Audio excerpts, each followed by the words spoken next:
তুমি একজন মুসলিম ঘরের মেয়ে, তোমার ইজ্জতের দাম নাই, তোমার সম্মানের দাম নাই, তোমার ইজ্জত আবরুর দাম নাই। তুমি কেমন করে নগ্ন হয়ে বাইরে ঘুরতে পারো? তুমি কেমন করে একটা অমুসলিম ছেলের সাথে প্রেমের সম্পর্ক করতে পারো? কিভাবে তুমি একটা অমুসলিম ছেলের সাথে বেড়ে যেতে পারো? তার সামনে তোমার তোমার পায়জামা কেমন করে খুলতে পারো তুমি? আমার ল্যাঙ্গুয়েজ আপনি রাগ করেন না। আমি খুবই ফেড আপ এদের উপরে।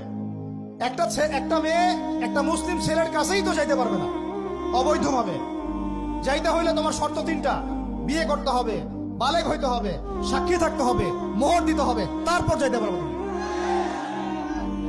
মুসলিম তো মুসলিম করতে করতে এখন অমুসলিমদের সাথে প্রেম করা শুরু করছো। আর যখন অমুসলিমদের দ্বারা তোমরা ধর্ষিত হচ্ছ, তোমাদেরকে পাচার করতেছে, তখন বলে এসে আমাদের কাছে চিঠি লেখো যে আমরা এখন কি করব। এদের কি ভাইয়া নাই? বাসায় কি বাবা নাই?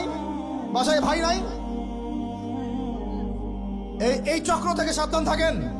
আর আমাদের সমাজে যারা দায়িত্বশীল, রাষ্ট্রের যারা দায়িত্বশীল, যারা উপরের লেভেলে আছেন, এই বিষয়গুলোর উপর কঠিন দৃষ্টি দেওয়ার জন্য আমি রিকোয়েস্ট করব।